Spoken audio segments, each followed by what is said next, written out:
Welcome back to SnowRunner, guys, and today we actually have something very, very interesting to take a look at. Now, what we're going to be looking at today is a new 8-slot trailer that PuppyMaster has in development, and it is currently only in development on the PTS, and he said he would probably release it later on once the live version of the game has caught up with where the PTS is now. And I also have express permission from PuppyMaster himself to record this trailer, so sit back and enjoy while we take a look at this thing. Now, one of the coolest things about this trailer is the fact that, yes, it is an 8-slot, but it's not a semi. You can actually bumper pull this thing, which is wild, like, even just to think about. Now, what I'm going to be using to pull it is the IX Wrecker, and I'm going to go ahead and spawn in the IX Wrecker, and we're going to just do a quick build on it. Nothing too crazy. Normally, when I build the IX Wrecker, I mean, I spend a bunch of time building it, but this time, we're just going to throw an extreme R&D engine, R&D transmission, probably ultimate heavy work. Nothing, like I said, nothing too crazy. This suspension is designed for 51 to 54-inch tire sizes, so we'll just probably throw a good set of, probably 51-inch mud tires on it. Let's see if we can find a good set of duals. Yeah, double wide mud or mud doubles. Let's just do the standard 51-inch mud doubles. That'll be pretty good. And then the offline winch, and then we'll do the tall front-facing snorkel with the, let's see, where's the normal truck bed? Normal truck bed with supplies. And we will do the extra heavy. Should we do extra heavy or heavy? I'm going to do extra heavy because I don't know how heavy this trailer is going to get when it's fully loaded. I'm just going to leave the default exhaust, and we will paint this one. I'm thinking like a bright orange, or maybe like a bright blue. I don't normally use the bright blue on this thing. Let's see. We might as well use the bright blue. Bright blue would look good. And then now, why did I go to my next slot? That is not where I intended on going. We have to put beans in it. Y'all already know. And we'll go ahead and throw the Freedom Bird sticker on the dash. And sometimes that bumper has a little bit of a glitch where it kind of like freaks out and disappears. But that's all good because it comes back, so you don't have to worry about it. Now, obviously, even though I'm using the OP engine in this particular variant of the truck, you don't have to use that engine. You can really use whatever engine you want. Now, the trailer itself has some very interesting features. So let's actually see, tag behind orange, we got camo, do we have a blue one? We got a black one, where's the blue one? Well, I guess there isn't a blue one. Oh well, I'll run the purple one then. That'll work. So now, as you can see, it actually has a very, very familiar mud tire compound, and the coolest thing about it isn't the tires. The coolest thing is not actually the articulated, like, dual front axles. The coolest thing about it is what it can do when you actually pull up outside of the cargo loading area, and I actually have to kind of pull forward a little bit to do this, but go to trailer cam, open your options, and you open the, oh! Did my controller decide that, like, it was not of this world anymore? I think it did. So when you go back to the trailer doors, you actually have the option to open the doors, then extend the ramps, and then lower the ramps. Now you have a gigantic, unspillable, vehicle-packable bumper pull trailer. This is basically the first of its kind, and the fact that we have something like this now is absolutely ridiculous. So, what we're going to do is we're going to bring in something fairly simple like F750S, and we'll just throw that into play, because I want to have something to load into the trailer. I think it'd be the coolest thing to load in the trailer. Now, obviously, when it comes to trailer loading, you are a little bit limited on vehicle width, because that's just kind of a given. But let's see if it lets me do this. Now, granted, this mod is still in development, and so there are a couple of things that he hasn't ironed out just yet. But let's see. Whoop, we're in! Yes! We are in! Alright, so now, I'm going to stop the engine, change back to the IX Wrecker, and then pack trucks. So the truck is good, the truck is packed, and now We can raise the ramps, pull them back in, and shut the doors. You know what's the coolest thing, though? You can take another one of these trailers. Let's say we wanted to do the white one, for example. Spin it around. Add it in. And then... So let's now pull you up here. And basically, you now have a road train. You literally have a 16-slot loadable road train. And I don't quite know how you would, like, make it work on a practical basis because it is so incredibly long. However, it is there and it is usable. Now, hauling this through, like, the Yukon would basically be sort of sealing your own doom. Especially with, like, any truck that doesn't have a zillion horsepower when this crap is fully loaded. But can you imagine handling contracts by carrying 16 units of cargo? 16 units. I mean, now that we're out on, like, a main road, let's actually fly around and just see what this looks like. Because it looks so crazy! Like, I'm looking at this right now and I'm like, are you okay? Are you freaking okay? It's a legitimate road train. Like, again, is it practical?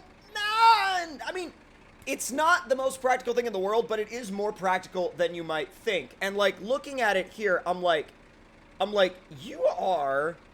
like, PuppyMaster is a nut, alright? Like, but the fact that he does this stuff and makes this stuff, like, exist is amazing. Like, I think it's the coolest thing. One more test that I would like to do, and that is to load 2 trailers fully with 8 units apiece and then pull them.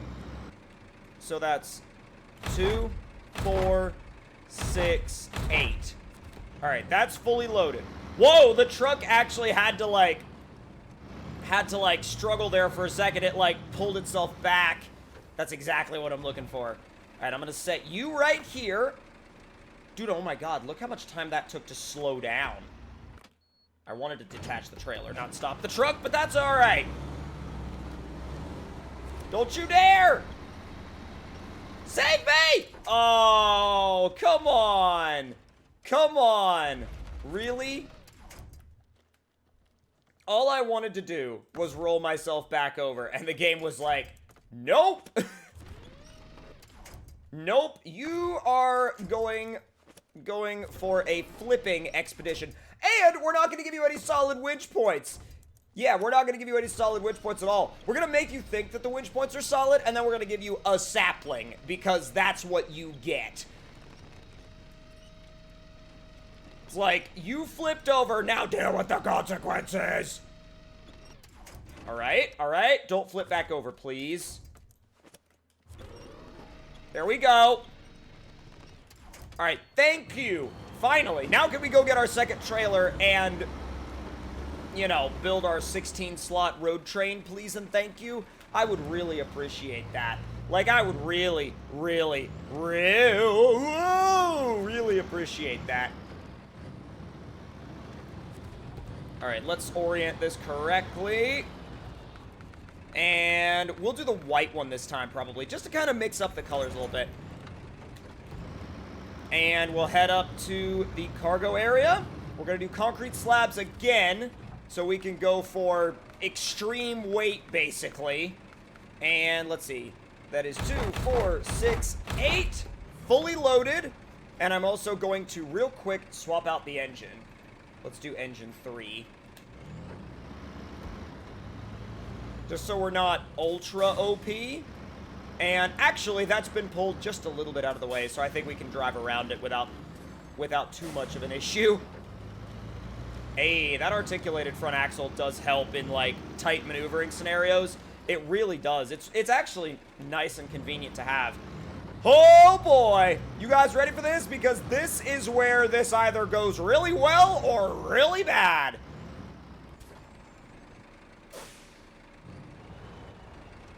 Oh, that's not gonna work. The only thing is, backing up these articulated front axle trailers stinks. It's awful, and I hate it. It's like, oh, how are you enjoying backing up that articulated front axle trailer? It's awful and I hate it. You know what? That's awful enough that I'm sure some people are probably going to be like, what do you mean you're going to do that? I'm actually going to demonstrate to you a really useful feature of this trailer. And that really useful feature is the ability to just pull it with a winch. Even if you don't have a, you know, suitable trailer hookup, you can just be like, oh, hey, come with me. Oh, God, the Duramax is like, bruh. What did you put behind me? Sheesh! It's like, leave me alone! Alright. I don't know if that can reach it yet. Hang on. Whoa! That thing weighs so much that it's taking this Duramax and going,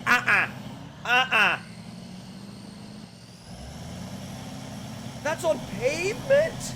That is ridiculous. That is on pavement. Alright. Stop engine. Remove. And back to the IX Wrecker now. And we should be within winch range. Good. Alright. Handbrake. Stop it. Pull. So let's get you to where you're right there.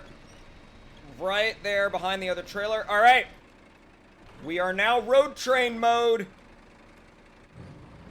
We are now officially road train mode, boys. Oh, God. Holy smokes. We are carrying 16 units of concrete slabs right now. 16 units. Wrap your head around that. Like, 16 units of concrete slab cargo that is also basically unspillable because we have, you know, fully enclosed box trailers. By the way, I'd just like to state that this is diff lock in low plus, and this truck is like, are you kidding me? Like, help! Help, help! I think we may have finally overloaded the IX Wrecker. Now, granted, we went down a step in engines because I had the OP engine in it and not the, like, you know, special edition engine. I went down to one of the special edition engines because I felt like it would give just a little bit more of a fair playing field gameplay experience, but... oh, man, we got one leaning bad, too. Dude, she is trying. She is trying so hard. Oh, no! She is trying her best, man. Honestly, I really do feel like it could make it out of there. It's probably just stuck on a log or something. There we go. Just had to kind of yank the trailers a little bit. It was probably stuck on a log and just had to be yanked. Come on. Bro, come on. This is so incredibly difficult. Can you imagine trying to drive around with this setup in the freaking Yukon? Oh no. It's digging into the mud right on the side of the pavement. It's trying to find every single scenario that it can to dig in. And you know what?